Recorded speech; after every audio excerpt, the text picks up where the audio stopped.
Sisephalamende bekunene lapho khona ke indvuna itiko letemafa Neil Rickenback ucetha ke kwethula ke inkulumo yakhe yemaphakelo etimali eminyaka ke yanga 2020 kuya ke kumnyaka wanga 2021 indvuna ke isicethile ke speech sayo bekunene lebesikade ke singemakhasi la ngemashumi ke la sihlanu a 50-page document compared to a 41-page document which he delivered last year.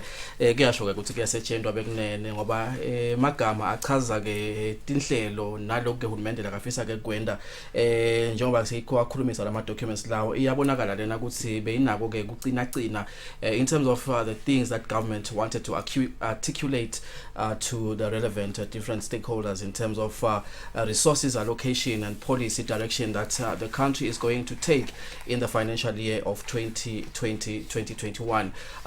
Interesting highlights, of course, and one of those which is the one that we see on our screens right now, which is the ARV allocation of 204 million emalangeni that our government has allocated to ensure that our fight against HIV and AIDS is practically strengthened. Siyathi ke ukuthi live lakithi litimisele ukuthi kufike ke umnyaka wanga 2022 indaba ye HIV and AIDS ibeke seyingekho, and one of those programs and aspirations by our government is to ensure that people that are HIV positive no longer die out of the virus, which is why government is allocating so much money in this particular case, which is 204 million emalangeni, to make sure that we buy the necessary medication to suppress the virus to those that are living with it.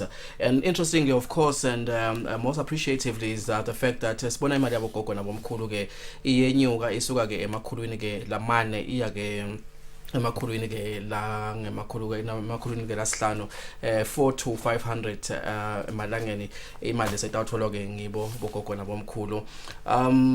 Dr. Chongwa, when the Minister of Finance delivers his speech, you know, it is not just an event or occasion that he does for Parliament. As we can see, when he's in Parliament, he's got cabinet ministers, the Prime Minister himself, and other different stakeholders, key people in our country's economy.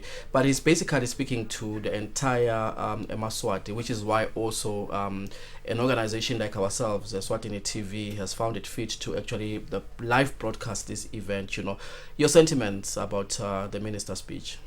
Well, to me, it's an upgrade. I've taken note. Almost, it's action oriented. And not only that, I've also noted that it is very proactive because it touches almost the key areas. It touches the educational part, the human capital development part. It touches the issues of social security. It touches also the part of health, and also it balances on the issues of investment. It also has a very good notion and emphasis on the SME part, which is, to me, it is quite action oriented, and I think it is even an upgrade to the previous one. Of course. Dr. Chongwa, I think for me, you are an esteemed economist. You know, what we will see in the next day or so, 2 days, 1 week, even the entire month, you know, we will see different stakeholders actually sharing their views, their sentiments, some actually commenting on their positives and their highlights in the minister's speech. You know, one of the things we need to really look at is if the minister and his cabinet team have actually continued to focus on issues of importance, like the rationalizing of expenditure, which was a key priority when they came to the office. And one of those was also the issues of fiscal consolidation. You know, does this budget indicate a way that government still wants to strengthen programs to rationalize expenditure, consolidate fiscal consolidation policies and strategies? You know, can we say that we have seen an indication of this in terms of how our expenditure is looking like in terms of recurrent expenditure, and how the deficit is looking like, allocation to capital expenditure, and so on and so forth? Yes. Okay. When the new government came in with its policies, at first actually it raised a lot of suspicion because it was too good to be good. Yeah. But now we are seeing their results. We have seen the deficit reducing on the other hand. And on the other hand, we have also seen the revenue projection has shot up to about 2.6 Then, on the other hand of the mixed feelings from the stakeholder, it is very, very normal. Actually, in economics, we've got two statements. We've got the normative statements, then we've got also positive statements. So normativity in such issues of economic development is very, very welcome. But on the other hand, it is also an indication of participatory governance or stakeholder engagement. So government can actually take advantage of this kind of platform and to see how they can even engage the stakeholder to have a more consolidated economic growth structure. Why am I saying this?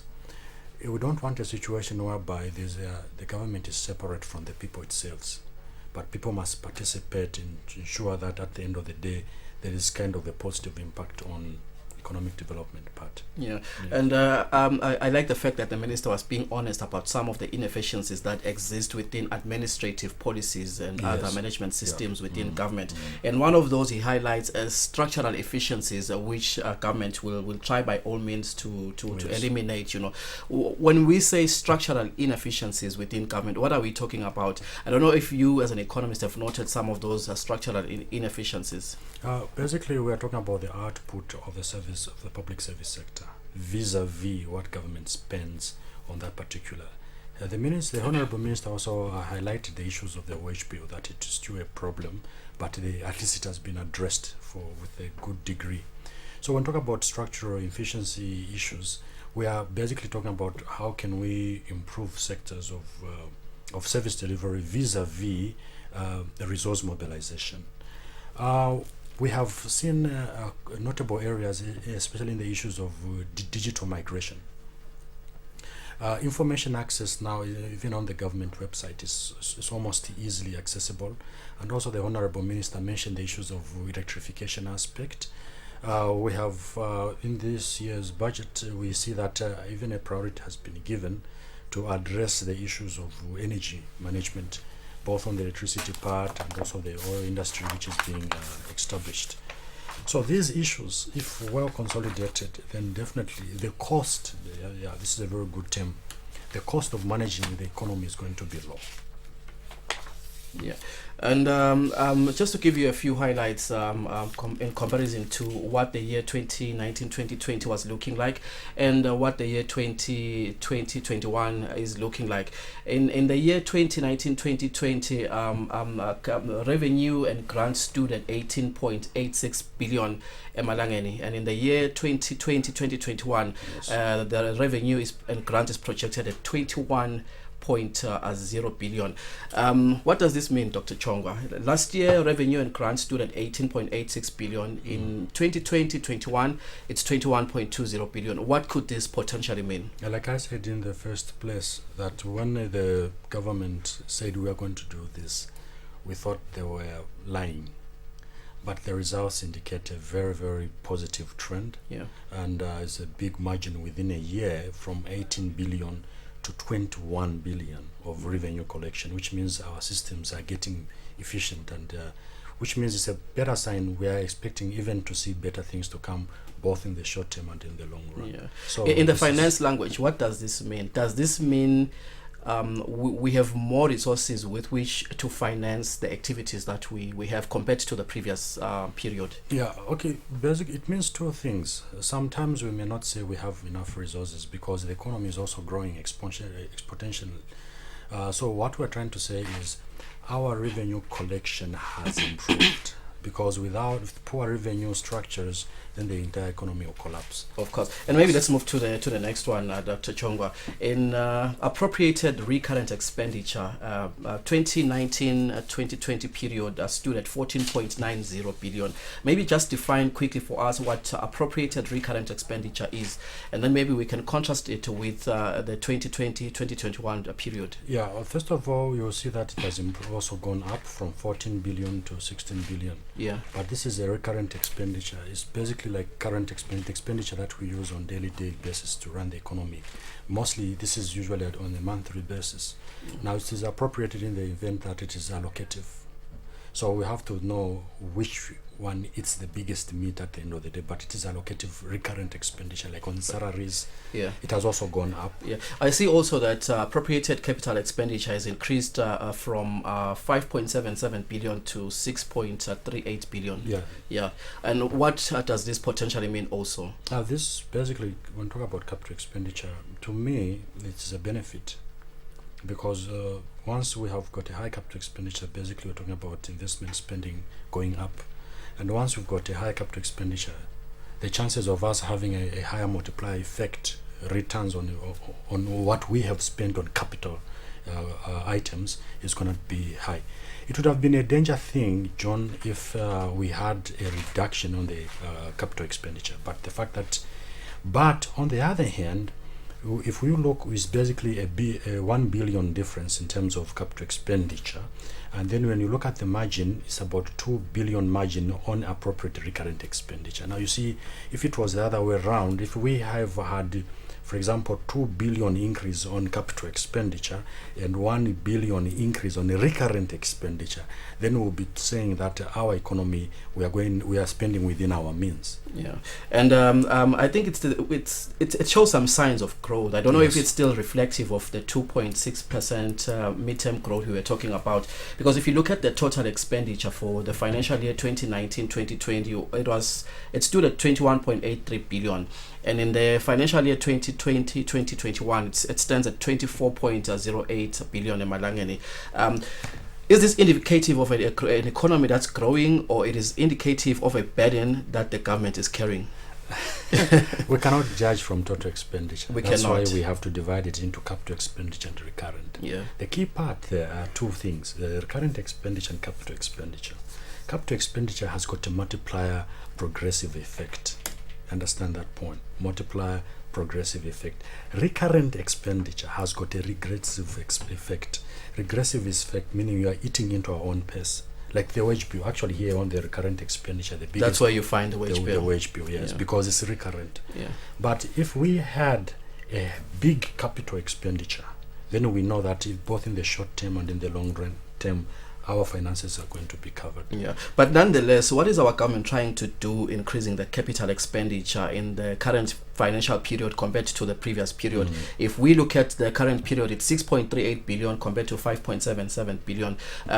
This is a positive. It doesn't matter the margin. Yes, yeah, it doesn't matter. Actually, that's why I'm saying it is progressive. Yeah. Except that sometimes the resources, when they're making structural adjustments, it's not a short-term thing, it's a progressive thing, because you can affect other sectors that can bring about social discord. Let's take, for example, the cola challenge that we have had. Government had to nurse that quite well. Otherwise, if we could make a drastic change, then automatically would destabilize the economy again. So with this 1 billion increase, it's a very positive trend. Yeah, and I can see government has also made an attempt to reduce the deficit. Yes. What is the definition of a deficit within government planning processes? Last year we stood at 2.98 billion, and that was our deficit. In the current period, it stands at 2.88 billion, and the margin is there, but I don't know if it's significant. But I can see government is making an indication or an attempt to reduce the deficit, because this is the second or third year running that our government has been seen reducing the deficit. Is this a positive, Dr. Chongwa? Yeah, okay. Basically, if you do statistics, you'll find that maybe the significance value is 0.0 something. Yeah, that's a significance value. But usually the significance value must be 1. So this one, to me, I can say it's relevant. Yeah. Because we are still in the 2 billion deficit. Yeah. It has not increased. No, which could have been a because, downside. Because deficit, remember, it must reduce. Yeah, isn't it? Yeah. Yes. So the fact that we have maintained it, again, it is a sign of improvement. It's better to maintain it where it is or bring it down. If we increase the deficit margin, then we know that we are again having a serious fiscal and monetary problem.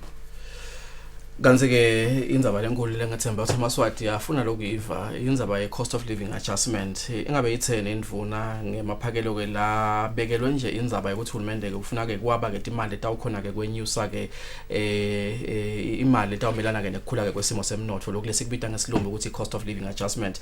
The minister has indicated that government has set aside 227 million emalangeni in the current financial period to actually allocate it to appropriating it to the cost of living adjustment. And I do hope that this now answers questions to a multitude of Maswati whether or not we are going to be seeing a cost of living adjustment in our salaries in the current financial period, as the Prime Minister did allude to last year when he addressed the nation, to say I think definitely this year we are going to be making an allocation towards the cost of living adjustment. I-budget yeminyaka lophelile estimates ayo ke bekangakhombisi ke a single cent towards an allocation of the cost of living adjustment. What could this potentially mean, Dr. Chongwa? I don't want to get into the behind the scenes and all the dialogue that's going on about it, assuming this is a fair increase, when we get a cost of living adjustment, it means a positive to the economy. Yes. Basically, we have to understand it from this angle, the consumption spending part. Once the consumption spending goes up, then definitely inflation issues also are going to rise, and then they're going to have a constraint on production. That's got a higher reactive effect. So by virtue of doing something about the cost of living at the COLA, to me it's meaning that the government took into consideration and make appropriate adjustments on recurrent expenditure. So it is a good move. It would have been quite dangerous if nothing has been done this year. But the fact that they have intervened, because I think is it for the past 2 years, isn't it? There has never been a COLA. Now that they are doing it on the third year, it is a positive trend as well, because remember that we have the biggest wage bill, and this wage bill consumes per month. You can imagine a substantial amount of very big one, now let's just quickly, before we take a break, Dr. Chongwa, His Majesty actually proclaimed that this financial year as the year of the small and micro medium enterprises, and I think the minister is also reinforcing the same narrative from His Majesty the King. When we say this has to be the year of SME, small and micro medium enterprises, what does it potentially mean to our economy? And I think the minister also indicated that if we are going to be serious about making this the year of SMEs, we also need to come up with strategies and incentivize this particular sector. What are some of the incentives that we are likely to see coming out of such programs that reinforce the narrative that this year is the year of small and micro medium enterprises? I think number one, the Honorable Minister of Commerce mentioned the things like, we need to strengthen the capital market linkages issues. Also, he mentioned the issues of the inclusive financing, coming up with a better inclusive financing strategy. Apart from that, he also highlighted that there will be need to bring about a better way of to reduce the ease of doing business, because at the moment the ease of doing business in the country is a little bit quite constrained. Then also this now borrows into this goes back to His Majesty's speech, the speech from the throne, where he emphasized that we need to promote an ecosystem that is inclusive by nature, meaning we need to have a system for entrepreneurs which is an enabling environment, so that at the end of the day we'll be able to have more people engaged in production. When our government says it is serious about making sure that development comes from our various Tinkunda centers, it is now also indicated in this particular budget, and the minister was actually expecting Parliament to give him an applause because of his efforts to make sure that intuthuko iqhamuka khona ke Tinkundleni imali ke lebeya ke sikhwameni esathiwa ukuthi ke i-Regional Development Fund emaphakelweni etimali eminyaka wanga 2019-2020 beku 110 million emalangeni. This amount has been increased substantially, rising up to 177 million emalangeni. This also, for me, Dr. Chongwa, speaks to a government that's serious about seeing development being inclusive, coming from grassroots levels. Yes, besides that, it should be, if I'm not mistaken, in statistics, between 75 to 80% of the Maswati, they live in a rural community. So that is already a potential for human capital development. Yeah. So if we have enough money going to rural community development, we need to make sure that those particular communities, they become productive enough through capacity building and various measures and techniques that will make them even multiply the money that has been injected in them. The danger is when we allocate so much money for rural development, then there is no multiplier mechanism there. Yeah. In the long run, we are going to have a situation whereby consumption patterns will be dependent and not multiplicative.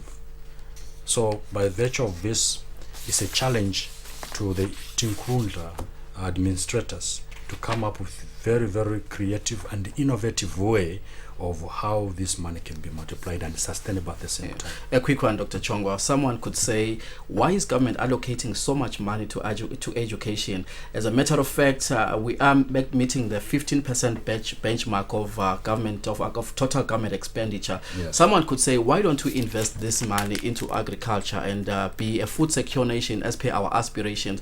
Why is education a key sector? Even by international standards, we are required to make sure we allocate at least 15% of our expenditure, of our total expenditure to education as opposed to other key areas like agriculture, your ICT, and so on and so forth. Mr. John and dear listeners, you cannot run an economy on an empty head. You cannot. You can't. You can't. Education, we are here because of education. Yeah. And I'm coming from Zambia. During the time of Dr. Kaunda, the education system was really powerful. And we could see now, so by virtue of prioritizing this, except that we have to have an inclusive approach towards education. It must not be a classroom only based education. But I'm very glad the Minister of Education introduced what we call the competence based system. And the competence based system talks about skills, values and attitude development. Meaning we are breeding a crop of people who will be patriotic about their country. And this is what the Chinese government did. You go and study the 50-year plan for China. They focused on building that patriotism among themselves. So in the long run, I see this to be a very, very sustainable effect. Thank you so much, Dr. Chongwa. Stawu kunyake mathe maswahla mahle kodwa nje lokuvela kwela ukuthi ngamunye wethu kunenzima ke lekumele ukuthi ayidlale lehambelana nekuthi senda ini kuteke sicinise ke letinhlangothi lapho khona uhulumende sekabe ke netimali lokufaka ekhathi ke lihlangothi ke noma ke lihlangothi ke lwetekulima khona ke ekhaya Eswatini. The amount of money that our government has allocated, if you listen closely or look closely to the minister's speech, also talks to issues of training, of capacity building, of subsidies and so on and so forth, to make sure ukuthi liswati leli nemhlaba leli lifuna kulima uhulumende uthi imali ikhona ema inputs ungawathola bese ke uyaqala kulima, as opposed to finding yourself in a constrained position financially where you cannot afford these farming inputs because they are very expensive. And I think one of the issues also where we still have a challenge as a country is to make sure that we exploit to its maximum capacity or potential the bilateral and trade agreements that we have with other countries. If you look at our export quota as a country, 69% of our exports only go to the African continent. How about the rest of the world? It does say we still have a market that is untapped in terms of what we need to be producing and taking to the rest of the world. And interestingly, we do have a lot of international trade agreements which we have not even started to explore. But we shall take a quick break and we will be back, and we need to follow up and get some reactions of what's happening down at Parliament, particularly the key ministries whose allocations we have just given you in terms of what the different and relevant ministers are saying pertaining to those allocations.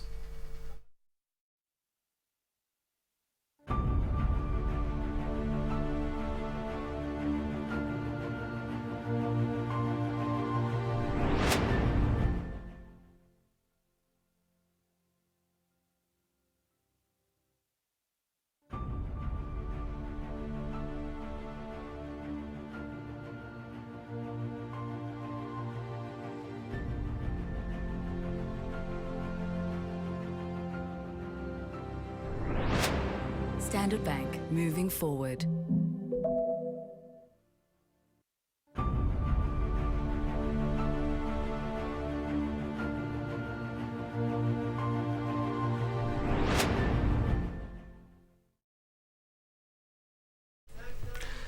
Ingathi ke libandla lakithi ke sesiyawulilekelela ngakhona ngala etindlini tekusakada lesibuke khona ke eParliament bekunene sikhulumisa ke indzaba yemaphakelo etimali ngiye ngibe nalo mcondvo ukuthi esikhathini lesinyenti makwetfulwa ke tinkulumo tichamuka from the highest offices in the country which include the Minister of Finance. We need to actually try and disseminate or sort of try and discern the outlook or the atmosphere that the speech or creates within all of us. We do pick a sense of some optimism and some positives coming up from this speech. Kukhona lapho khona besiye sithi masibuka i-budget speech yethu make ama-budget estimates ukhanze ukuthi le deficit ishaya kumbele kubo 4 to 5 billion 6 billion emalangeni sometimes. Here we are today as a country, we are talking about a deficit that is steadily decreasing as the years go by. Yes. And we are talking about a country that's coming from a situation where for 2 consecutive years it had not been able to appropriate a cost of living adjustment allocation, and this year we are talking about all those kind of things. Like I'm saying, Dr. Chongwa, if you were an economist and you were just sitting listening to the speech, taking your notes and sitting in front of a media fraternity, what are your views, your sentiments in terms of the outlook and the atmosphere that this speech is creating? First of all, we just have to thank the government for having worked so hard. We are not, okay, in Africa, we are not too good at thanking, But if I was given an opportunity, I wish to thank the government of Eswatini, honestly, as an independent person. They have worked tirelessly. The economy was on its knees. We are independent analysts and we've got the objectivity to analyze things from the outside perspective. The economy was worrying, but it has been liberated. And what they have even highlighted, the Honorable Minister of Finance said, we shall continue. I got those words, meaning they are on a positive trend, and if you can look at the socio-economic analysis, they don't bow down easily to pressure, external pressure, but eventually they take into consideration of those social demands like the civil service, which has been demanding so much on the part of recurrent spending. So basically what I'm trying to say is, I think if there is any way, we have to appreciate what government has done for us. And this will also, not only that, help us even to become more patriotic of making sure that this trend that has already been set does not go back. Just look at how they managed to control deficit. Our deficit is in billions. And most of the time, if you look at the Swaziland, Eswatini budgets, almost every year we've got a supplementary. What does it mean from an independent analyst? A supplementary means sometimes a high level of uncertainty. Then the high level of uncertainty has got negative implications, especially on the FDIs, because the economic growth is not predictable. So how can I come and invest? So by virtue of having reduced the deficit part, which means they are increasing the level of certainty, then what are they doing in the long run? You're also increasing the level of investment confidence. So to me, it's a thumbs up. Yeah. Another highlight for me. Yes, we received this with a level or spirit of optimism, yes, but we still need to exercise a pinch of caution. Yes. The minister did mention the fact that the world economy is on a downward trend. Yes. If you look at some of these major external factors that are currently prevailing, including what's happening in China, yes, like you did mention that this could affect trade partners in the world market. Yes. We may also be affected, and how do we protect ourselves from such kind of shocks? If the world's economy is on a downward trend and we are already observing certain external shocks such as the coronavirus and so on and so forth, how do we protect ourselves to make sure that, yes, we are making some slight gains steadily, but we need to also caution ourselves in terms of making sure that we do not make suffer some setbacks as the economy maybe exercises signs of unpredictability. Diversification is the key. Diversification. Because diversification, you develop more of self-reliant. the entire world will come and knock on your door because you have diversified. Now, diversification, unfortunately, it is somehow misunderstood because people think diversification is simply to change, if you are producing maize, now you're producing potatoes or whatever. Diversification talks about integration. Integration reduces the level of cost of production. At the same time, it increases efficiency. That is integration. Now, if you look at we'll talk about issues of institutional capacity building at the end of the day. So once we capacitate institutions, what I'm trying to say is very practical. Let's take, for example, you want to open a business. You go to Ministry of Commerce. They say, no, before you go to SRA, they say, no, go to SEDCO. So we are being tossed around. But if we can have a hybrid economy whereby everything is done under one roof and it is well integrated, then definitely diversification will be the way to go. I'm speaking out of empirical evidence. The only countries that have diversified and their models have worked in Africa, which we can learn from them, is Tanzania, Ethiopia, and I think Mauritius, if not mistaken. These countries are way above, and their economies are growing between 7 to 8%, 6 to 7% per year. Yeah, it's always good to hear our leaders talking about the effects of climate change, Yes. which the minister is also mentioning in his speech, and it does say this is also a risk to the gains that we are making. If we are making gains on the other side, and yet we've got factors which we have no control over, such as climate change. I don't know if as economists, if there is a way to mitigate the effects of climate change, because we could be making gains and then also be making some serious losses because of what we cannot control. Yeah, this R&D, it comes back to research and development. Research and development, it informs the policymakers about what is yet to come. And then after that, we use technology to intervene for the future. Let's take, for example, on the agriculture aspect, we invest on we invest on a greenhouse because it greenhouses the regulated temperature. But I'm very happy with the honorable speaker, Minister of Finance, said that the government has realized that climate change is a matter, is a factor, and they have actually begun to engineer efficient ways of how we can produce more in this current climate situation. And before we round up, we have about 1 minute, Dr. Chongwa. The effects of low interest rates currently prevailing. This may be a positive. This may also be a downside. Yeah. This don't just apply on the domestic market, but it is just an international trend currently prevailing. When we have low interest rates such as we have now, what does it mean to the economy? Is it good for us, and which sectors are being affected by such kind of margins in terms of the interest rates? Okay, when we have a low interest rate, we are attracting production because more those in business will be able to borrow money at a cheaper cost, then the cost of production becomes low. But on the other hand, we're also stimulating consumption. And when consumption goes up, it usually overtakes production. Hence, it shoots up in terms of inflation.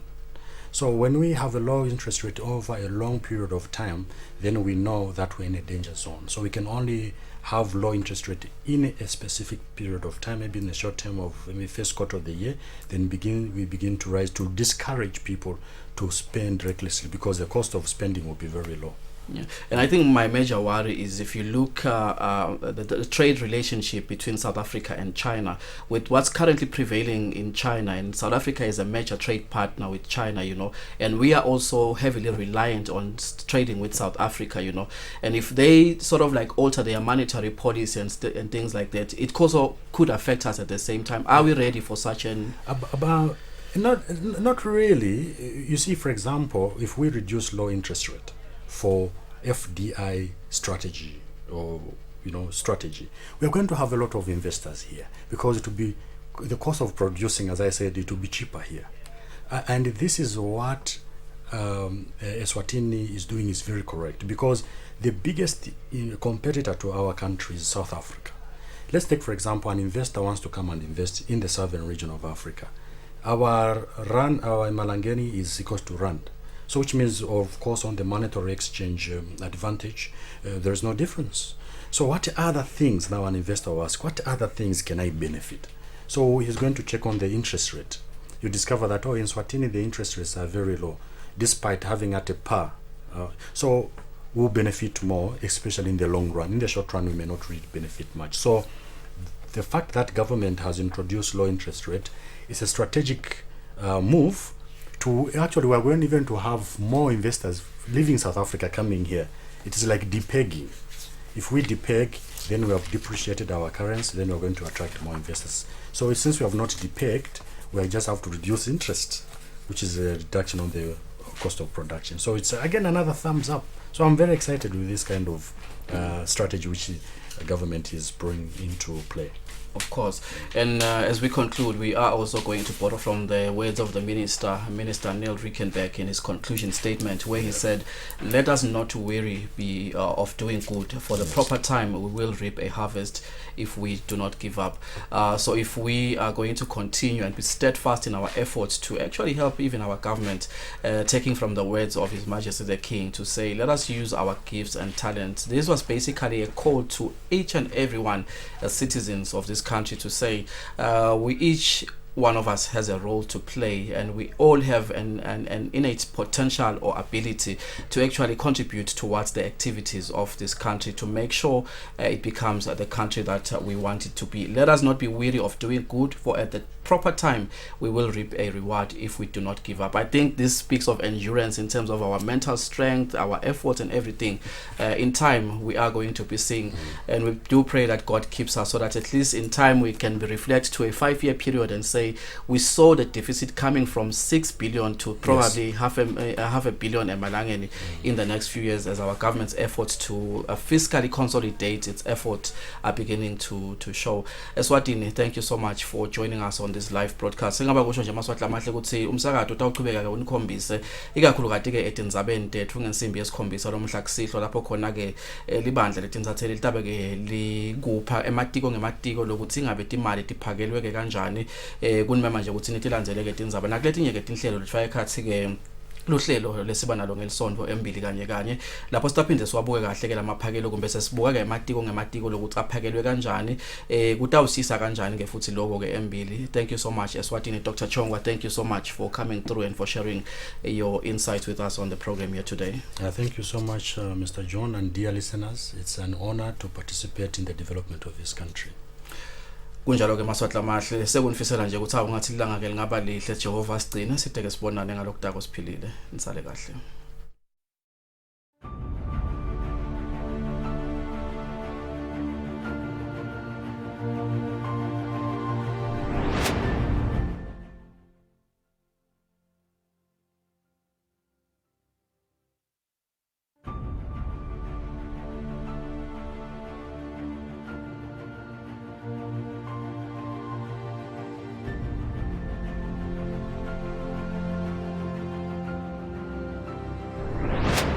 Standard Bank, moving forward.